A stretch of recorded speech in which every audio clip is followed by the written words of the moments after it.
परम प्यारे गुरुमुख सत्संगी धर्मानुरागी सज्जनों तथा देवियों,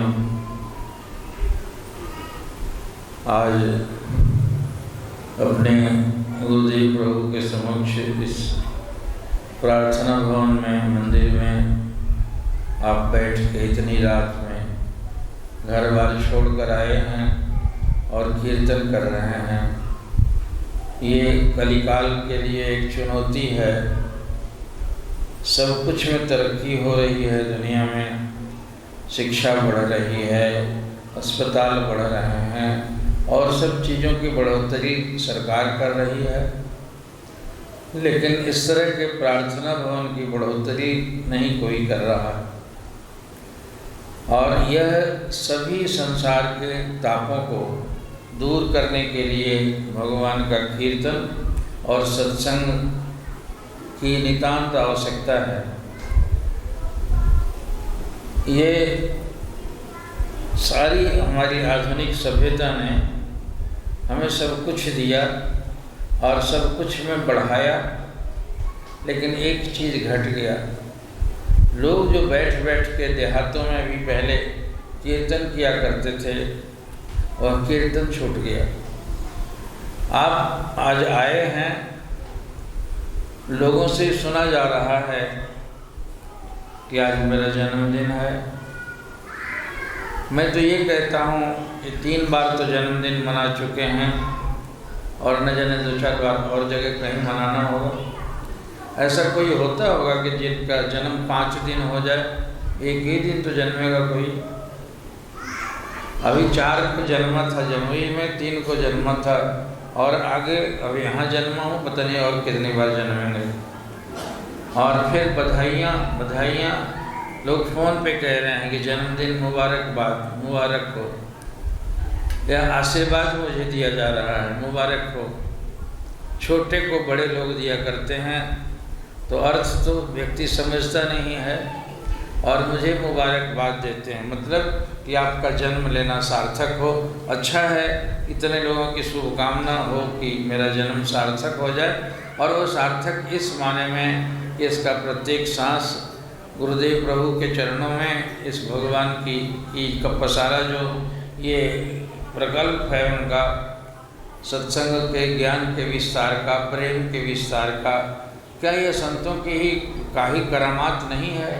आज जो दुनिया में आग लगी हुई है, वैमनस्य फैला हुआ है और इतने विभिन्न जाति के, विभिन्न घर के, विभिन्न कुल के, विभिन्न संस्कार के लोगों को गले गले एक थाली में बैठा के खिलाने को प्रेरित किया, ये तो संत लोग ही किया करते हैं। बहुत पहले मैंने एक संत के आश्रम में देखा था कि घाट है और संत महाराज ऊपर उनकी मूर्ति बैठी हुई थी, उनके नीचे में बाघ और बकरी या बाघ और हिरन दोनों मुंह सटा के पानी पी रहे थे। तो इतना अच्छा लगा मुझे कि ये सचमुच साधु के पास जाके इस तरह का बैर भाव जो एक दूसरे को खाने वाला है, और वह समाप्त करके उन्होंने किया। अब आप कहो कि क्या आपके पास आने से या जो आने वाले हैं या जाए हुए हैं उनका अंदर का सब बैर वैमनस्य से ख़त्म हो गया? तब तो या तो आप साधु नहीं हो। बात यह है कि महाराज कहते थे कि पारस को में के सटा कर लोहा सटने से सोना हो जाता है, लेकिन पारस के ऊपर में यदि एक कागज़ का लेप लगा के सोना को रखोगे तो ये बिल्कुल 100 साल भी रखा रहेगा, तब भी वो सोना नहीं बनेगा। तो पारस का दोष तो नहीं है, उस लोहे का दोष है कि जिसने अपने ऊपर आवरण डाल लिया। सच यही है। गुरु महाराज जी के समय में लाखों लोगों को ये नाम उपदेश दिया गया था बिहार में। इतनी भीड़ हुआ करती थी देहातों में, इतने लोग होते थे, भीड़ तो देखा देखी भी होती है। अभी भी मैं 2 जगह जहाँ करके आ रहा हूँ, आपसे 4 गुनी ज़्यादा तो भीड़ थी, इतने लोग थे। तो ये भीड़ से मतलब नहीं, उस भीड़ के बीच में वही अभी दादाजी ने कहा था कि सब ही प्यारी पीऊ की और चौदिस पीऊ पीऊ होए, ना जाने इस झुंड में कौन पिया की होए। अब सभी लोग पीऊ पीऊ जय जय जय जय तो कर रहे हैं कूद कूद के। अब बधैया बधैया बधैया इतना धुआंधार कूदा गया, लेकिन उनके बीच में कौन समझ बूझ के कर रहा है। नानक की कहानी सुनाया करता हूँ कि वो सच्चा सौदा गुरुजी से मिला था, नाम का ध्यान का, और गाय चराने गए थे, वहीं पेड़ के नीचे बैठ गए तो उनको समाधि लग गई। और समाधि का मतलब मजाक नहीं है, इतना आनंद से भर गए, इतने आनंद से भर गए कि गुरु के प्रति 100 धन्यवाद कि हे महाराज, आपने कैसी युक्ति बता दी कि आँख बंद करके उस ध्यान को अभ्यास में लगते ही मन ऊर्ध्वमुख हो गया, देह और दुनिया से ऊपर चढ़ गया, और भीतर में बहुत बड़ा खजाना है अंदर, हम जानते नहीं हैं। हम सबों को गुरु दीक्षा के समय में दिया गया है, उसको खोलते नहीं हैं। महावज्र कब के वाड़ लगा के बैठे हैं कितने जन्मों से, और अभी तक भी कपाट हटने का नाम नहीं लेता, और वो हटते ही रोशन हो जाएगा। तो जब वाह गुरु वाह गुरु वाह गुरु कहने लगे, मतलब कि गुरु को वाहवाही देना कि वाह रे गुरु, रखो बेटा तुम नीचे रखो, तो मेरा ध्यान इधर उधर जाता है। तो वाह गुरु कहते कहते तो देखा देखी उनके साथ वाले भी कहने लगे, और सब डंडा उठा उठा के जितने चरवाहे थे सब के सब लगे वाह गुरु वाह गुरु। और नानक के आँख से तो आंसू गिर रहा है, और वाह गुरु वाह गुरु वाह गुरु कह रहे हैं। देखे कि ये सब भी कर रहे हैं, अब इनको तो न गुरु मिला है न ज्ञान मिला, लेकिन देखा देखी कूद रहे हैं। तब नानक बाबा कहने लगे कि अरे जलवा देखा यार का, तो नानक बोला वाह, और मैंने तो कहा देख के तुमने देखा क्या, कि मैं तो वाह वाह कर रहा हूँ क्योंकि मैंने देखा है उस गुरु की कृपा का नज़ारा।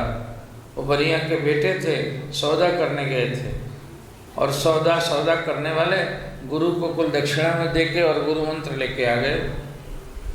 पिटाई लगी घर में कि पैसा गंवा के आ गया, पागल ये लड़का क्या व्यापार करेगा, इसको चरवाही के लिए भेज दें तो सारा दुकान बेच देगा ही। अब वहाँ गए तो लगे कहे कि गुरु झूठ तो नहीं बोले होंगे, बड़े बड़े लोग उनको मानते थे, वो संत हैं, इसलिए मैं भी जरा देखता हूँ कि क्या सिखाया है उन्होंने। वही सिखाया, तो हमको सिखाया, जो आपको सिखाया, जो जितनों को जिनके सबके गुरुओं ने सिखाया है। एक ही बात सब में, केवल आसन बांध के बैठो, दृष्टि को अंतर्मुख करो, मन के वेग को रोको, यही बताया जाता है ध्यान अभ्यास में। और ये उनके गुरु ने भी बताया था। वो टेस्ट करने लगे, टेस्ट करते करते एकदम समाधिस्थ हो गए। इसी बीच में गायें जा के चर गई खेत सबका, और चरवाहे भी उसी सब उसमें डूब गए। अंत में किसान आके देखा तो इनको देखा है आँख मूंदे हुए, तो उसने पिटाई लगा दी। एकाएक चौंक के कहे कि क्या हुआ, मैं तो गुरु का दिया हुआ सच्चा सौदा देख रहा था और तूने मुझे क्यों मारा। कान पकड़ के घसीटते ले गया कि चलो देखो मेरे खेत की क्या दशा हुई है। अब उनको पछतावा हुआ कि हाय हाय, मैं तो भूल ही गया उस आनंद में। अब आनंद में गए तो कितने घंटे बीत जाए पता नहीं चलेगा, और इस बीच में ये भी हो गया कहाँ है। ले गए जब तो खेत पे कुल फसलें चरी हुई थी, जाकर देख तो क्या कर दिया तुम्हारे गायों ने। और जैसे ही जाकर देखा इन्होंने आँख ऐसे किए और जितने फसल थी सब लहलहाने लगी। वो कहने लगे तेरे तो कुछ बिगड़ा नहीं। कहा कि बिगड़ा यार, सब तो रौंद दिया गया था, तुम्हारे आते क्या जादू हो गया, फिर फसल तो ज्यों को त्यों हो गई। कहा कि अरे मेरा ध्यान भी तोड़ दिया, तेरा कुछ बिगड़ा तो नहीं। उसने कहा बिगड़ा तो कोई जादूगर तो नहीं है, तेरे आँख की निगाह गई उसके ऊपर में और सारी फसलें लहलहाने लगी। तो कहा सच? कहा कि हाँ सचमुच गायें बर्बाद कर दी थी। कहा हाँ मेरे आने से ठीक हुआ है। तब तो और गुरु को नहीं छोड़ूंगा कि हे महाराज मेरी आँखों में इतना बड़ा नूर दे दिया कि मरते हुए लोग जी उठेंगे, रोते हुए लोग हंसने लगेंगे, फसलें बर्बाद हुई भी मुझे देखते ही लहलहाने लगेंगी। इसलिए वाह गुरु वाह गुरु वाह गुरु कहना शुरू किया। तो कहते हैं कि मैंने तो देखा उस यार का जलवा, तो मैंने तो वाह वाह किया। आज भी सिख पंथ में हम लोग जो राम जी की जय, गुरु जी की जय जो मनाते हैं, उस जय के बदले में वाह गुरु कहते हैं। वाह मतलब धन्यवाद। प्यास लगी हो, किसी ने पानी पिला दिया, आहा वाह भैया वाह, वाह क्या कर दिया। भूख लगी हो, किसी ने खाना खिला दिया, वाह भाई क्या खाना खिलाया तुमने। तो वाह तो बिल्कुल आनंद के अतिरेक में आदमी बोलता है। तो नानक बोलते हैं वाह गुरु वाह गुरु। सिख समुदाय में ही आज तक भी वाह गुरु कह रहे हैं, लेकिन सारे वाह गुरु करने वाले देखा देखी करते हैं। एक बार तो वाह उनके गुरु ने किया होगा या उनको समझने वाले बाद के लोगों ने भी किया होगा, लेकिन इक्के दुक्के किसी ने ही। इसलिए समझ बूझ के करना। मुझे खुशी है इसी बहाने इतने लोग 1000-2000 लोगों को जयकारा लगा के और कूदने नाचने को मौका मिला। आपका हंसा हुआ चेहरा जो संसार में आप मुरझाए हुए रहते हैं, टूटे हुए रहते हैं, एकदम बिल्कुल थकी हुई, जिसका इंजन खराब हो ना जिस गाड़ी का, उसमें धुआं बहुत निकलता है, अब भड़भड़ भड़भड़ करता है ज़्यादा, स्पीड कम और भड़भड़ाहट ज़्यादा। उसी तरह से दुनिया में इंजन रगड़ा रगड़ा के तो सबका घिसाते रहता है और धुआं ही निकलता है। धुआं मतलब वाहियात चीज़। जब मिलते हैं हमसे लोग तो हम तो सबका धुआं देखते चलते हैं, आते ही बस शुरू करेंगे अपने दिल का गुब्बार, ये कोई बस अब मौका पाके हम अपनी बात सुनावें और लोग अपनी बात सुनाते हैं तो धुआं निकलते रहता है। इतनी देर तक आपका धुआं बंद कर दिया गया और आप खुदा खुदा के जय गुरु जय गुरु जय गुरु वाह गुरु करने लगे। तो एक जुगती है ना संतों की, ये इस तरह के पाठशाला में जुटा के और किसी तरह से इतनी देर के लिए देह भी भूल गया और दुनिया भी भूल गई। ये भूलवाने के लिए ये योजना रची गई। इससे मुझे कोई फ़ायदा होता हो ऐसी बात नहीं। किसी ने घड़ी पहना दी तो घड़ी आजकल कौन पहनता है, किसी ने कपड़े दे दिए, कपड़े तो सड़ रहे हैं, मैं कितना कपड़ा पहनूंगा। मुझे मिठाइयाँ दे दी, मिठाई खाने को नहीं। आपका गिफ्ट देखा मैंने, मैं सामान नहीं देखा, आपका चेहरा देखा, किस प्रेम के साथ आपने दिया और आपके प्रेम को स्वीकार किया मैंने। सामान नहीं लेता मैं, सामान की मुझे क्या जरूरत। अभी सुन रहे थे कि सामानों का संसार, तो हम लात मार के सन्यासी बने हैं, साधु बने हैं।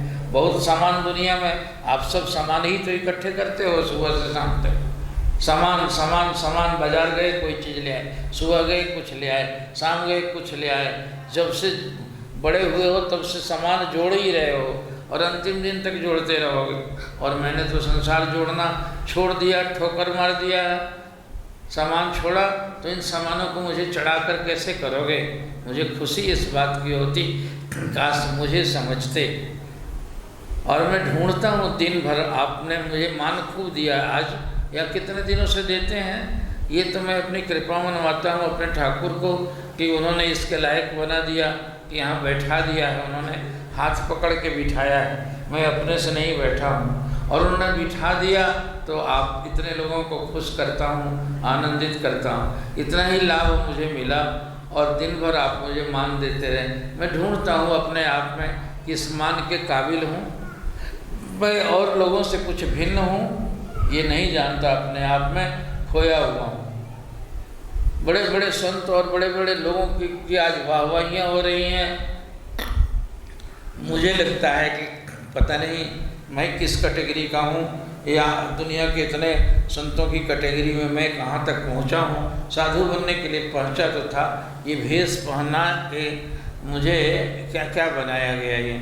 ये सन्यास का भेष है और ये भेष सूरज की रोशनी है। ऐसे रोशनी का मतलब है कि वो रोशनी में सारे विकार जल जाएंगे और वह इतना पक्षपात से रहित होगा कि झोपड़ी पर और महल पर दोनों पर एक जैसी दृष्टि डालेगा, तब वो साधु कहलाएगा, तब वो भेष पहनने का मतलब समझा हो।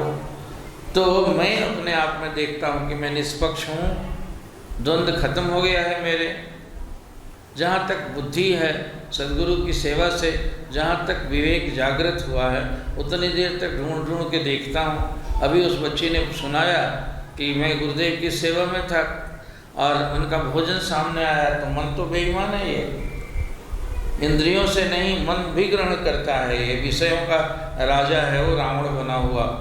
तो उनको पंखा कर रहा था और देख लिया तो मन में ऐसे आया, होता है ना, नींबू आपके सामने कोई काट के दिखा दे तो चटपट करने लगेगा, जीभ चरपराने लगेगा, पानी आ जाता है।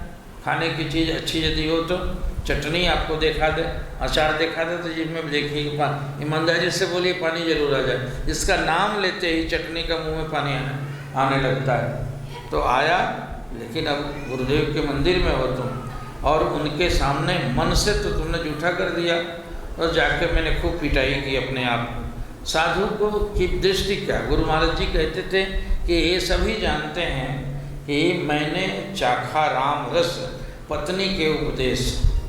तुलसी कहते हैं कि पत्नी के उपदेश से ही मैंने राम रस का पान किया है मैं। अब वो कहते हैं कि दुनिया में पत्नी के यहाँ तो रात में गए होंगे, वो सभी सुनते हैं कहानी को कि कल ही अभी मायके गई है और सवेरे पीछे से इतने दीवाने हो गए कि चले गए आधी रात में। नदी पार कर गए, एक मुर्दा बहा जा रहा था उस पर टांग के, और वहाँ देखे तो उसके घर के पीछे रात में दरवाजे बंद थे, तो वहाँ पर कोई सांप लटक रहा था, उससे कूद के गए और जाके पत्नी के कमरे में गए। उस बेचारी को शर्म लगी होगी कि सुबह देखेंगे हमारे माँ और भाई बहन परिवार वाले, कहीं कितना पागल जमाई है ये, कल ही आई है, जिसको नहीं माना, आधी रात में न जाने कैसे कैसे आ गया यहाँ पर। तो उस बेचारी को संकोच के मारे गुस्सा आया होगा, कोनो संत थोड़े थी, गुस्से में कह दिया कि अरे हाड़ चाम की दे जो तामे ऐसी प्रीत, होती जो रघुनाथ से तो न होती भवभीत, कि मेरे हाड़ चाम में इतना प्रेम कि पागल हो गए हो जल्दी, यदि ऐसा प्रेम भगवान से करते तो संसार का भय ही खत्म हो जाता। और वो कहना था कि बात उनको लग गई। कब बात लग जाए कि मन जो है बहुत ज़्यादा मजबूत भी है, चट्टान जैसा, और बहुत ज़्यादा नाजुक भी है। ये नाजुक कितना कि जरा सा कहा और चरण छुआ, कहा कि माता मैं देह से परे और रघुनाथ को ही प्रेम करूँगा, अब आज्ञा दो, और विरक्त हो गए, साधु बन गए। तो महाराज जी कहा करते थे, वो महापुरुष थे ना, कहते थे कि रात में पत्नी ने ताना दिया और हम साधु बन गए, ये कैसे जान गया संसार, इसलिए कि उन्होंने जना दिया होगा। तो साधु और सांसारिक आदमी अपने पोल को, अपने दुर्बलता को, अपनी कमजोरी को छिपाता है, और महापुरुष उसको उजागर करके फेंकते हैं ताकि वो निकल जाए, कचरा साफ हो जाए भीतर में, और अंतःकरण ऐसा साफ करने के लिए वो बताते रहते। तो गुरुदेव की सेवा से जो कुछ भी मिला आशीर्वाद स्वरूप में, उन्होंने जैसा मेरे प्यार को, मेरी सेवा को स्वीकार किया। और उसमें विशेषता थी, आप सब अनेक बार सुना भी करते हैं, हम लोगों ने दिल खोल के सेवा की। दोनों नमूने बैठे हुए, स्कूल था गुरु महाराज जी का, उसमें बहुत संस्कारों के लोग थे, कई लोग झगड़े भी करते थे, कई लोग नाना प्रकार के आचरण वाले थे, और कभी अपने बड़ों का अपमान भी करते थे, सब तरह का भी भेद था।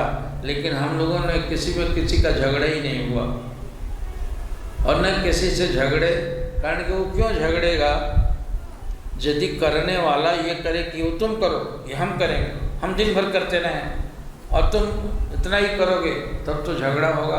यदि हम कहें कि नहीं छोड़ दो भैया, हम ही कर देंगे, करेगा क्या। मैं कहता हूँ कि पैसा लुटाने लगे यदि, तो पैसा लूटते वक्त हिसाब लगाओगे कि हम कितना लूटे हैं, हम लूटते लूटते परेशान हो गए हैं, ऐसा कोई नहीं कहेगा। वो तो जितना अधिक चाहेगा उतना लूट लेगा।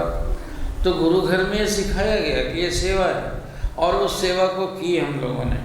बड़ों के सामने कभी भी जवान नहीं हिलाई, एक 20 को डांटते थे तभी सिर झुका के, हाथ जोड़ के प्रणाम करके स्वीकार किया।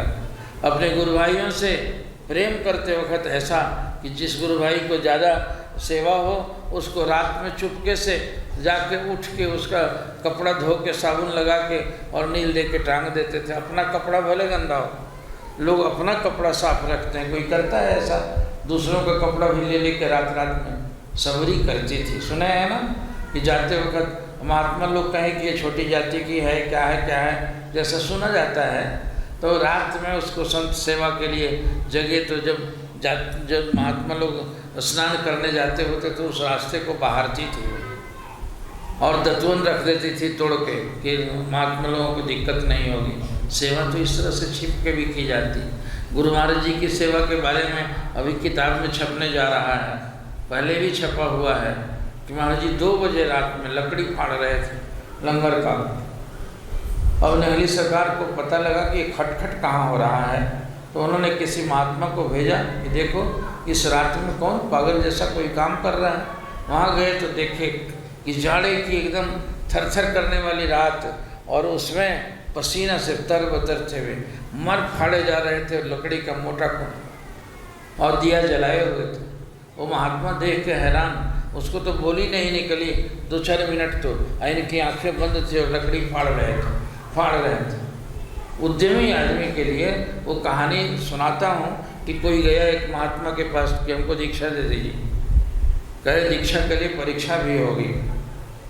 कहा कि दे दूँगा परीक्षा। कहिए। कहा परीक्षा ये है कि एक बड़ा सा हाथा था 1 बीघे का। कहा कि उस हाथे में रात भर बिताना पड़ेगा तुमको, और ठंड का समय बर्फ़ से परत रंग जाती थी, धरती पर इतना बर्फ़ गिरता था, और कहने लगे कपड़ा उतारो एक लंगोटी में और रात भर रहना पड़ेगा, तो सवेरे तुमको दीक्षा दे सकते हैं। लोग लगे कहने कि महाराज ऐसी परीक्षा तो किसी से नहीं लेते थे, वो जिंदा बचेगा, सवेरे उसकी लाश ही निकलेगी। कहाँ लाश निकलेगी तो कहो लौट के चला जाए। मैंने जिस दीक्षा के लिए अपना हड्डी सुखाया है, मुफ्त में किसी को कैसे दे दें हम? हमने भी तो इसको कीमत दे के कमाया है, अपना सुख को में आग लगा के कमाया है, वैसे आया और मांग के दे दें हम दीक्षा? इसलिए कहो रहना हो परीक्षा देना हो तो दो। उसने कहा कि नहीं गुरुदेव, इतना सस्ते में। अभी कह रहे थे शीश दिए जो गुरु मिले तो भी सस्ता जान। सिर की कीमत देने पर भी यदि गुरु मिल जाए तो उसको सस्ता सौदा कहना चाहिए। और वहाँ तो मन को चढ़ाना पड़ता है। और तैयार हो गया, कपड़ा उतार के रख दिया और कहे कि ताला बंद करके, गुरु जी कहे कि चाबी मुझे दे दो, नहीं तो तुम लोग मिल के कहीं रात में खोल मत देना। ऊँची 4 दीवारी थी, उसमें चला गया। अब सारे लोग कहने लगे कि हे महाराज आप तो दयालु हैं, उस पर इतना बेरहम कैसे हो गए? आप दीक्षा कर दीजिएगा, कल तो मर जाएगा। कहने लगे भाई देखो, रहम करनी हो तो हमको जो पाया है ज्ञान को, तो भगवान रहम करके नहीं दे दिया। हमने तो तप किया, कितने भूखे रहे, कैसे कैसे तपस्या करते थे लोग, इसलिए उसको भी तप करेगा तब तो देंगे दीक्षा। जमीन नहीं बनी होगी तो इस तरह से दीक्षा दे देंगे, तो ले लेके तो सारे लोग जीवन भर पड़े रहते हैं, न कमाई करते हैं, रात दिन धंधे में लगे रहते हैं, कोई मंत्र लेके जपता नहीं है। मेरे पास भी देहातों में जाते हैं, फूल लेके कहते हमको दीक्षा दे दो। अरे दीक्षा का अर्थ भी समझा? पहले ही सुनते ही कि मांस मछली तो छोड़ देना पड़ेगा, वो एकदम उसका चेहरा उड़ जाता है कि अरे राम इतना कीमती। अब बताओ, वो आदमी हाथा में चला गया और ये कहता है मछली नहीं छूटेगा। अब आप दीक्षा तो बाबा जी हमको तो बड़ी आदत है ना, इसलिए उसके रहते रहते नहीं दे दीजिएगा। हम बताओ तो इतना आराम। अब वो रात में जब चला गया, सवेरे दौड़ते हुए आके एकदम दंडवत किया कि हे गुरुदेव कृपा निधान, अब मंत्र दे दीजिए मुझे। तो सारे लोग ताक रहे थे कि ये तो मर के निकलेगा। ये लोग घेर लिए आके और जिंदा हट्ठा कट्ठा आके खड़ा हो गया, एक लंगोटी पहने हुए। गुरुदेव पूछने लगे कि तुम वहाँ कैसे रहा? तो रात में ठंड नहीं लगी तुमको? कहा कि ठंड से बचने के लिए उपाय तो कर दिए थे। कहा उपाय क्या था? वहाँ न कोई झोपड़ी थी, न कोई बिस्तर था, न ओढ़ने का था। तो कहा कि एक 4 पसरी का पत्थर रखा हुआ था, और जब ठंड लगती थी तो उस पत्थर को उठा के कंधा पर लेके और दौड़ना शुरू करते थे। 2, 4, 5 फेरा जब दौड़े, पसीना छूटने लगे तो उसको रख के उसके ऊपर बैठ जाते थे। फिर पसीना सूखे और इस तरह से जब ठंडा परेशान करे तो उठ के पत्थर लेके दौड़ें, फिर रख दें, फिर पत्थर लेके दौड़ें। इस तरह से रात काट ली महाराज, बच गया। ओढ़ने के लिए तो इंतजाम कर दिया था आपने। मेहनत जो करेगा उसको, काहिल आदमी को ठंडा लगेगा कि मेहनत जो कष्ट होगा उसको कैसे लगेगा? तो आया, कहा कि बेटा पक्का निकला तुम, और सचमुच तुम्ही को दीक्षा फलित होगी, आओ तुम और मंत्र देता हूँ। उन्होंने मंत्र दिया उसको। तो इस तरह से सेवा करा करा के गुरुओं ने मन को मारा, मान को मारा। पहले के लोगों जैसा ऐसा धैर्य धारण का नहीं है, इसलिए बड़ा सरल तरीके से हैं। आपको भिक्षा मांग के तब गुरु लोगों के पास में ज्ञान देते थे। भिक्षा करके दरवाजे दरवाजे पर बटुक मांग के लाते थे, गुरु जी को भी खिलाते थे, अपने खाते थे। आज भिक्षा मांग के कोई लाएगा? अब यहाँ तो 4 तरह की पूड़ी के साथ में बूंदिया भी जरूर बननी चाहिए और उसके बाद खीर भी जरूर बनना चाहिए। ये ललचा के मन को फंसाने के लिए है। और नहीं तो सतुआ बना के रखे होते तो कुछ में आधे का चौथाई भी नहीं रहते, सब भाग जाते। पहले से पता है कि पूरा इंतजाम चल रहा है, रहना भी होगा। एक तो रहोगे नहीं, सारे लोग भागे भागे भागे भागे, रह यदि जाओगे तो बिस्तर लगा हुआ है कमरे में। इतना सुख देखे मछली को पालने के लिए कहते थे कि रामकृष्ण परमहंस की उस मछली को बड़ा तालाब से मार के लाया जाता है तो घर में एक छोटा तालाब बने और उसमें रखा जाता है। वैसा ही पानी में तब वो जिंदा रहती है, धरती पर सूखे रह जाते तो मर जाएगी। इसी तरह से तुम सुविधा में रहते हो तो तुम्हें ऐसी सुविधा देख के यहाँ बुलाया गया। और फिर अब इस तरह से फंसा के बैठा के कीर्तन करके नशा के इस झकझोरी में थोड़ा तो संसार पीछे का भूल ही गया। अब भूल गया है तो अब ठूस ठूस के हम लोग बारी बारी से एक एक करके और बातें सुनाते जा रहे हैं दिमाग में। और वो दिमाग की एक भी बात यदि लग गई तो बस काया पलट हो जाएगा, आदमी का जीवन बदल जाएगा। एक शब्द गुरुदेव का ताको मता अगाध, गुरु का एक शब्द भी बिल्कुल जीवन बदल के रख जाता है। बहुत लंबा चौड़ा फिलॉसफी और लेक्चर सुनने की आवश्यकता नहीं पड़ती है। तो अब आपका कान तो ले चुके हैं हम, हरे राम श्री राम जय जय राम कहवा के भीतर का संकल्प शांत किया गया, नशा के संकल्प शांत किया गया। और अब जो खाली दिमाग पड़ा है उसमें इतना ही ये सबको प्रेम करना सीखो। ये गुरु का घर जो है प्यार करना सिखाता है। बड़ों का आदर करो, बड़ा किसी रूप में तुमसे बड़ा है। मेरे बड़े गुरु भाई थे बाबा जी, वो कहते थे कि सेना में जो लाइन में होता है यदि 2 लड़के से भी आगे है तो उसकी बहाली पर रजिस्टर में तो पहला नाम चढ़ा गया, ये जूनियर हो जाएगा।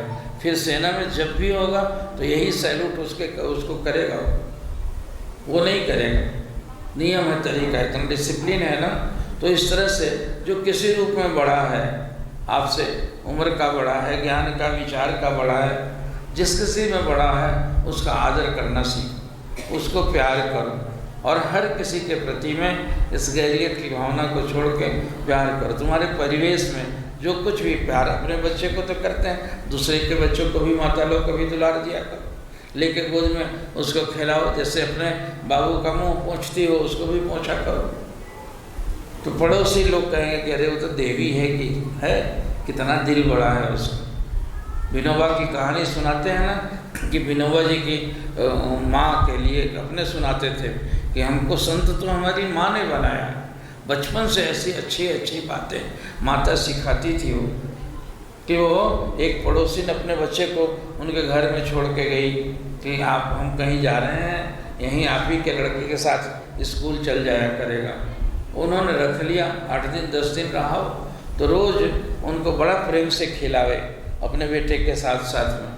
कभी किसी दिन रात की रोटी बच जाए तो रात वाली बासी रोटी दे दे विनोबा जी को, अपने बेटा को, और उस पड़ोसिन के बेटे के लिए टटका रोटी बना के उनको परोसती थी। ये देख के इनको लगा एक दिन 2 दिन के बाद देखे कि उसमें कुछ अच्छा चीज़ दे देती है, हमको ऐसे देती है नकारा। तो उन्होंने कहा कि माँ तुम मेरी है, मैं तुम्हारा बेटा हूँ और वो पड़ोसी का बेटा है, उसको टटका बना के खिलाती है और मुझे बासी खिलाती है, यह पक्षपात का कारण। तो उनकी माता ने कहा बेटा संतों से सुना है कि पड़ोसी भगवान होता है, तो भगवान का बेटा है ना, तो मेरा बेटा है और तुमको तो जीवन भर खिलाऊंगी और उसको तो 10 ही दिन के लिए खिलाना है ना। और भगवान के बेटे को बढ़िया खाना खिलाऊंगी तो मेरे बेटे को कभी भी खाने की कमी नहीं होगा जीवन भर। भगवान के बेटे को खिलाऊंगी मैं तो मेरे बेटे को भगवान खिलाएंगे, और भगवान तो विश्वनियंता है, तुम्हें हरदम अन्न धन से भरपूर रखेंगे, इसलिए ये पुण्य तुम्हारे ही लिए कमा रहे हैं। और कहते थे कि ये भूदान यज्ञ जो किया उन्होंने, लोगों से जमीन ले ले के लोग बांटते थे विनोबा जी, और उस कहते कि मेरा संस्कार डाला हुआ मेरी मैया का है। कहते थे कि आंगन में वो कटहल का पेड़ था, पक गया था, तो कटहल का पेड़ पक जाता है तो बड़ा मीठा मीठा आता है गंध उसके। तो लोग ललचता था इनका मन कि माँ उसको तोड़ो ना, तोड़ के मुझे दो ना खाने के, तोड़ के मुझे दो ना खाने के। लड़के ही थे तो रोज़ रोज़ कहा करते। एक दिन माँ कहे कि बेटा ऐसा नहीं करते, अरे तुमको देवता न बनाना है मुझे। जो दूसरे को खिला के खाता है वो देवता है, जो अपना चीज़ अपने खाता है वो इंसान है, जो दूसरे का छीन के खाता है वो जानवर है। पशु में और आप में क्या अंतर है? आप खाना के समय इतना घास यदि आपके गैया को दिया हो तो कमज़ोर वाली यदि बगल में मुँह भी लगाना चाहेगी तो मारेगी सींग से उधर और सोच के पूरा खा लेगी। तो इस तरह से जो करता है दूसरे का अंश छीन के खाता है वो तो जानवर है पशु के शरीर में। और जो दूसरे को खिला के खाता है, सब लोगों को खिला के। हमारे एक गुरु भाई थे, लंगरी थे और लंगर का खाना पकाते थे तो उस समय सब्जी की किल्लत होती थी। अपना सब्जी और खाना सबको बांट के खिला दें और सबसे अंत में उनको कुछ न बचे तो इतना सा चावल भिंगा के और उसमें चीनी भी नहीं, नमक डाल के और उसको कटर कटर खा के रह जाते थे। और उसका फल इतना हुआ कि वो आदमी एक पैंट में आया था, एक जांघिया में। बड़ी कहानी है। सौतेली माँ तंग करती थी कि भाग के आ गए थे महाराज जी के पास।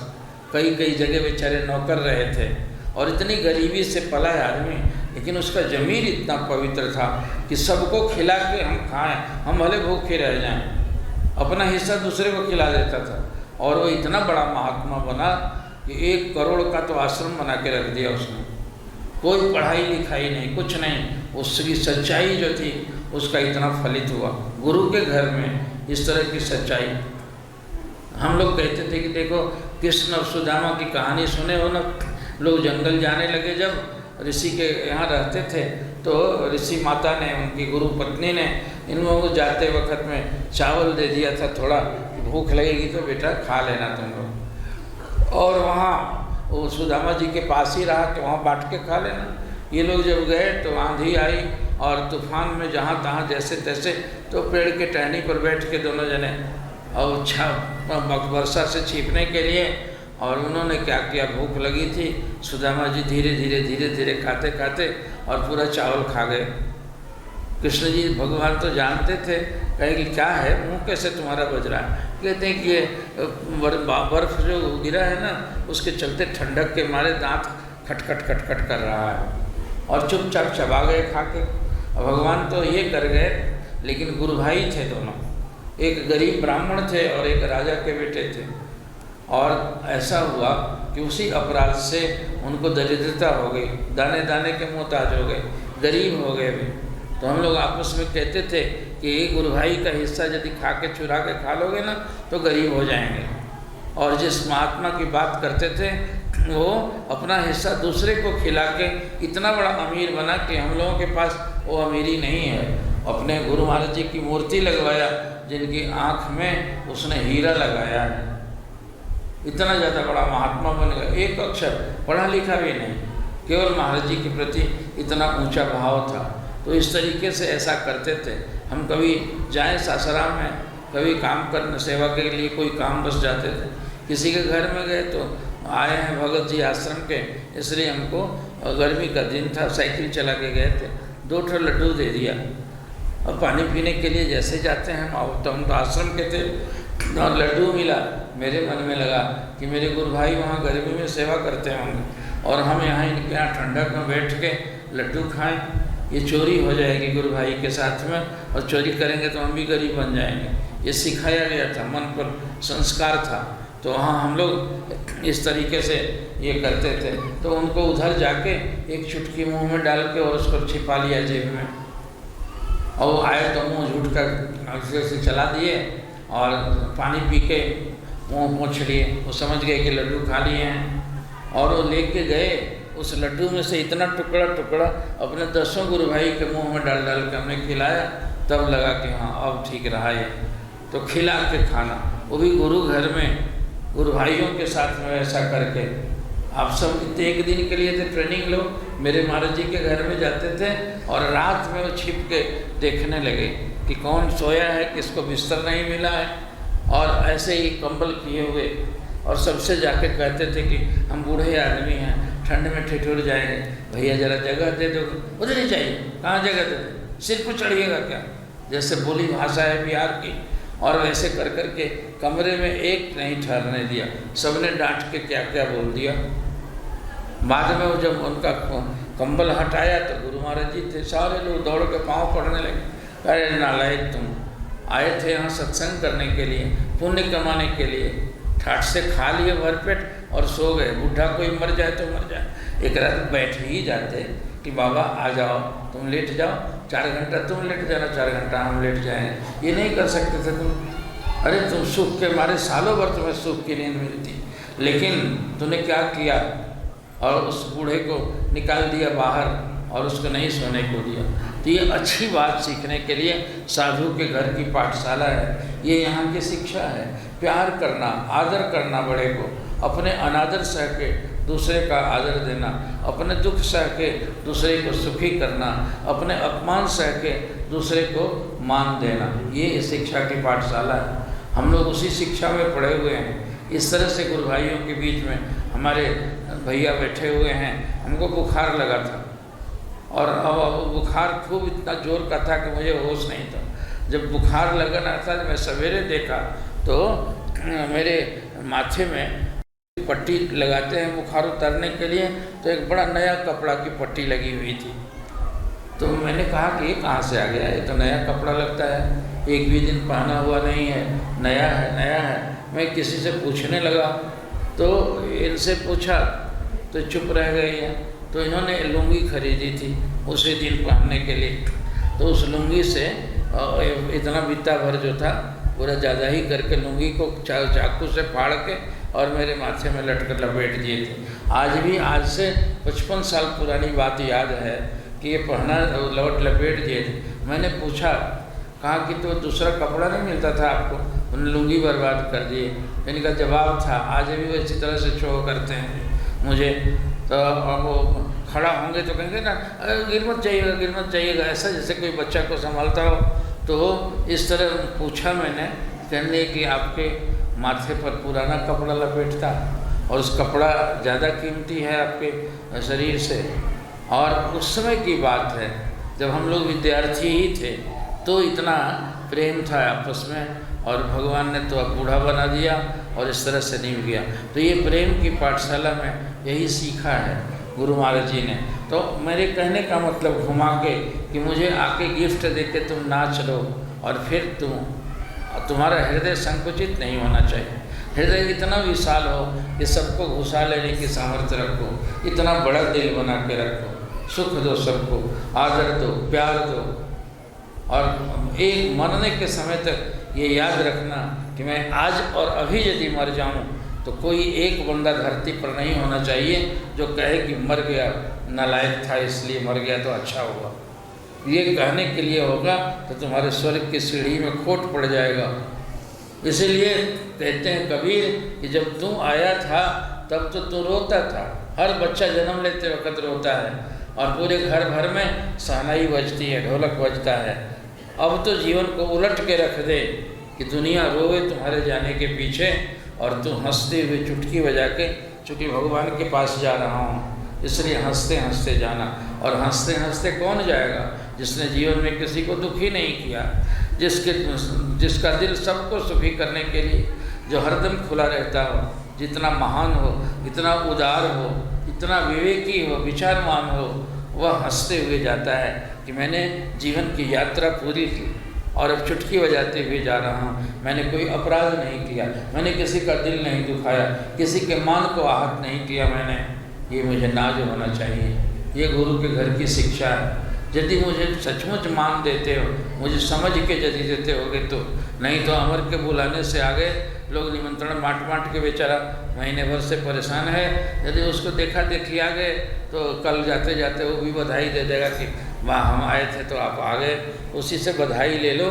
लेकिन मुझसे बधाई लेना हो तो मैं अगली बार यदि मुझे जन्मदिन मनाने आओ तो तेरे चेहरे की उदासी खत्म हो जाए और तुम सुखी होकर रहो। गुरु भगवान का नाम लेके गौरव से भरे रहो कि मैं किसी कमाई वाले महापुरुष का शिष्य हूँ, मैं इतने बड़े दरबार से जुड़ा हूँ। जिस जड़बाग में प्यार करना सिखाया गया है। मेरे गुरु ने प्यार किया है सबसे, और उस लकड़ी फाड़ने की बात कह रहे थे, अधूरी रह गई।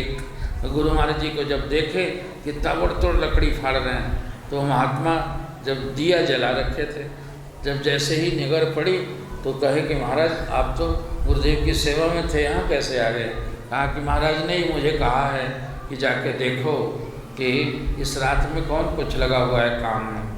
अब इनको लगा ये नहीं कि हमारे काम को जना देने के लिए कि उनको मालूम हो जाए कि रात में कर रहे हैं, इनको ये लगा कि मेरे आवाज़ करने से गुरुदेव की नींद तो नहीं टूट गई। दौड़े हुए उनके साथ गए, उनके चरणों में लौट गए, पसीने पसीने थे। कहा कि हे मालिक आप क्षमा कीजिए, इस अपराधी के चलते, इसके आवाज़ करने से, इस नासमझ सेवक के चलते आपकी नींद टूट गई। उन्होंने कहा नहीं बेटा, नींद की बात नहीं है, तो इस रात में लगा हुआ है। क्यों? बाकी तो सारा आश्रम में 200-400 लोग हैं, सभी सोए हुए हैं। तो कहे कि महाराज कोई सेवक कोई करता ही लकड़ी जरूर जलावन के लिए, कल काम आ जाता। तो नींद में तो सारी उम्र तक तो 84 लाख जोनियों में पशु भी सोता है, जानवर भी सोता है। आहार निद्रा भय मैथुनम च, ये तो पशुओं में भी है और हम में भी है। तो सो के क्या करते? अभी तो कमाने का समय है। आपके घर में कमाई, पुण्य की कमाई करने आया हूँ, सेवा से अपना दिल साफ करने आया हूँ, इसलिए सोचा कि कल दिन में और सेवा कर लेंगे। रात में टांग पसार के सोने के बजाय लकड़ी अभी फाड़ लेता हूँ। कितने खुश हो गए होंगे मालिक उनको गोद से लगा के। कहा कि मेरे बेटे ऐसे सपूत जिस घर में होंगे उस घर की शान आकाश खिल जाएगी। आज पूरे हिंदुस्तान भर में कम से कम 5 लाख लोगों को गुरु महाराज जी ने अपने गुरु की पूजा करा दी और उनको उपदेश कर दिया। शिष्य की सेवा और है क्या? कहते हैं अगर है तौफीक तो हर दिल में जुमा पैदा कर, हर शुक्र हक अदा होवेगी न एक जुमा। ये गुरु की जयकार मैं कितना मनाता। आज 1000-2000 लोगों ने मेरे महाराज का जय मनाया और उनके इस बुलाहट पर आप आए, अपने गुरु के घर में आपने मनाया। और मुझे यदि जन्मदिन के आधार पर के उपलक्ष्य में आपने मान दिया और यदि मुझे प्यार करते हैं, तो मैं सबसे यही अपेक्षा करता हूँ कि ऐसे मुझे जिस काम के लिए ठाकुर ने भेजा है, आपका दिल साफ हो जाए, आप बिल्कुल ही कलमक से रहित होकर देवता बन जाएं, सबके हृदय में भगवान विराजें, आप सुखी रहें, शांत रहें। आपकी सांसारिक इच्छाएं रहते शांत नहीं हो सकेगा आदमी। आप चाहो कि हमारी इच्छा एक के बाद उस सुरसा का मुँह है, वो इतना बड़ा योजन किस मुँह बढ़ाई तो दूना हो गया, उसके में बढ़ाए तो तिगुना हो गया। उसी तरह से सुरसा का मुँह है ये। इच्छाओं को तो रावण इत्यादि भी नहीं पूरा कर सके, आप हम क्या पूरा करेंगे? इसलिए इच्छाओं को कम करना ही साधुता है। गुरु भगवान के और संत की पाठशाला में यही सिखाया जाता है। आज गुजरी कुछ तकलीफ में या गुजरी अच्छी ज़िंदगी हर तरह कट जाएगी। इंसान की ये ज़िंदगी एक एक दिन कट ही जा रहा है, इसलिए आज ठीक से बिताओ। सवेरे उठते वक्त प्रार्थना करना कि हे परमात्मा, आज का दिन आपकी सेवा करते, आपका नाम लेते और प्रमोदित होते हुए हंसी मुख से सबको सुख और आराम और आदर देने के साथ में अगला कल का हमारा दिन बीते। इसी तरह से जीवन की यात्रा पूरी कीजिए, सबके लिए प्रेम से भरे रहिए। यही कमा के जाने से सब कुछ मिलेगा। परमात्मा पूछेगा कि वहाँ जाने के बाद सबसे पहला प्रश्न होगा कि किसी के दिल में तुम्हारे लिए कोई खोट तो नहीं है ना? तो आप रिकॉर्ड साफ करके दिखा दें कि नहीं महाराज, ज़िंदगी में मैंने किसी का दिल नहीं दुखाया, किसी का दिल नहीं तोड़ा है। तो ये मालिक सिखाते हैं और ये संत की पाठशाला में सीखा जाता है। आप सीखने आए और भगवान आपको सिखावे। आप सबके हृदय में प्रेम भरे भगवान के प्रति में मैं आज अपने गुरुदेव प्रभु की तरफ से ये मान भी जो आपने दिया तो उनका उन्हीं के ऊपर चढ़ा दिया। उन्होंने इस लायक बनाया, यहाँ बिठा के आपका मान सबका स्वीकार करता हूँ और उन पर निवेदित करके उनके पावन चरणों में आप सबका के आपके शुभ के लिए, मंगल के लिए मैं विनती करता हूँ, प्रार्थना करता हूँ। आप सदा सुखी रहें, यही आज सद्गुरुदेव के उस पवित्र पीठ की तरफ से आप सबको आशीर्वाद है। हरिओम तत्सत। गुरुदेव सद्गुरुदेव भगवान। गाओ टाइप भजन सुना दो।